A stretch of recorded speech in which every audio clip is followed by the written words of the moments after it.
नमस्कार दोस्तों, स्वागत है आप सभी का एक बार फिर से। दोस्तों, अगर आप अपनी लाइफ में कुछ नया सीखना चाहते हैं तो चैनल को सब्सक्राइब जरूर करिएगा। दोस्तों, माता के कई रूप है और माँ का हर रूप ही भक्तों को सुख समृद्धि और शक्ति देने वाला है। अपने भक्त के एक छोटे से प्रयास से ही माँ तुरंत प्रसन्न होकर उसकी झोली खुशियों से भर देती है।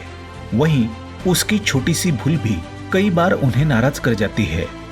अर्थात जितनी जल्दी माँ प्रसन्न होती है उतनी ही जल्दी रुष्ट भी हो जाती है। अतः हम सभी को निरंतर प्रयास करना चाहिए कि माँ को सदैव प्रसन्न रखें। दोस्तों, हम तो ये अच्छी तरह से जानते हैं कि नवरात्रि में हमें ऐसे क्या क्या काम करने चाहिए जिससे माँ हम पर प्रसन्न हो जाए और हम पर कृपा करके हमें मनचाहा फल प्रदान करें, जो हम करते ही हैं। पर क्या हम ये जानते हैं कि हमारी किन गलतियों से माँ नाराज हो सकती है और हमें उनके क्रोध का सामना करना पड़ सकता है? तो आज के हमारे इस वीडियो में हम बड़े ही सटीक, आसान और सरल शब्दों में आपको बताने जा रहे हैं कि नवरात्र में वो क्या काम है जो हमें बिल्कुल भी नहीं करने चाहिए। तो दोस्तों, इस वीडियो को अंत तक जरूर देखें और देखिए कि अनजाने में पहले कभी आपसे ये गलतियां तो नहीं हो रही थी और कहीं इन्हीं गलतियों की वजह से आप माँ की कृपा से वंचित हो रहे थे और सारे जतन करके भी माँ आप पर खुश नहीं हो रही थी। तो चलिए जल्दी से शुरू करते हैं आज का हमारा ये वीडियो, ताकि आप भी इन गलतियों को करने से बचें और माँ की कृपा के पात्र बने। लेकिन दोस्तों, उससे पहले आपसे रिक्वेस्ट करते हैं कि वीडियो को लाइक जरूर करिएगा, दोस्तों को शेयर कर दीजिएगा और अगर आपने अभी तक चैनल को सब्सक्राइब नहीं किया है तो चैनल को सब्सक्राइब करके बेल आइकन जरूर दबाइएगा।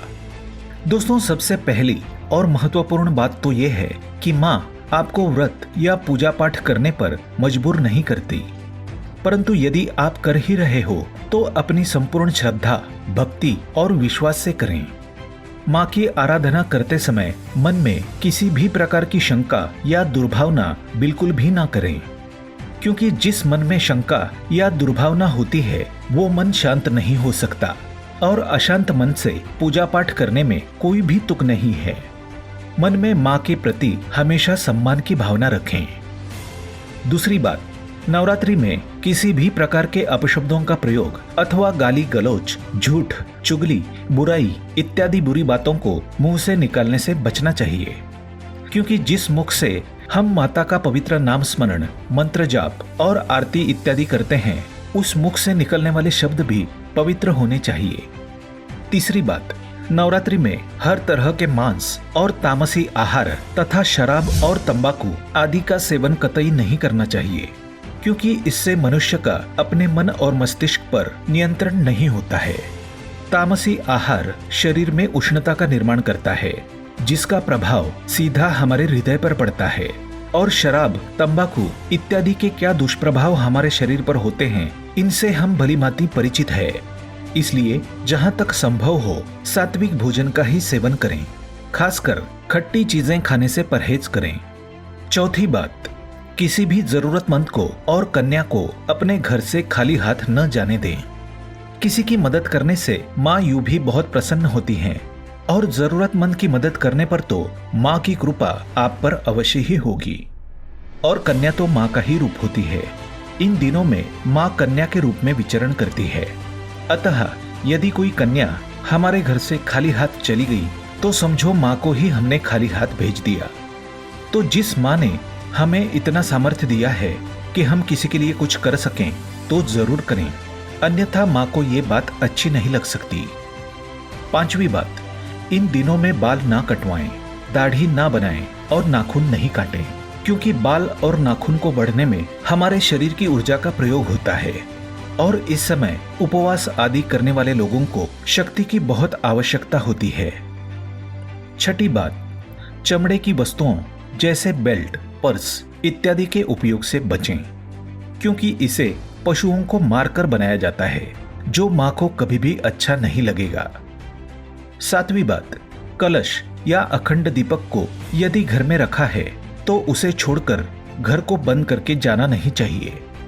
कलश जो हमारी आस्था का और माँ के सम्मान का प्रतीक है, यदि किसी घरेलू जानवर के धक्के से गिर जाएं, तो ये हमारे लिए बड़ी मुसीबत बन सकता है। वहां पर माँ विराजमान होती है और जलता हुआ दीपक गिर जाए तो घर में आग लगकर अनचाही दुर्घटना भी हो सकती है, क्योंकि दिए को बुझने से बचाने के लिए हम इसमें ज्यादा तेल डालते रहते हैं। 8वीं बात, माता का नाम स्मरण, पाठ, मंत्र जाप आदि पूरी श्रद्धा, भक्ति और नियम के साथ करें और अत्यावश्यक ना हो तो बीच में ना उठें और ना ही किसी से बात करें, इससे आपका ध्यान भटकेगा।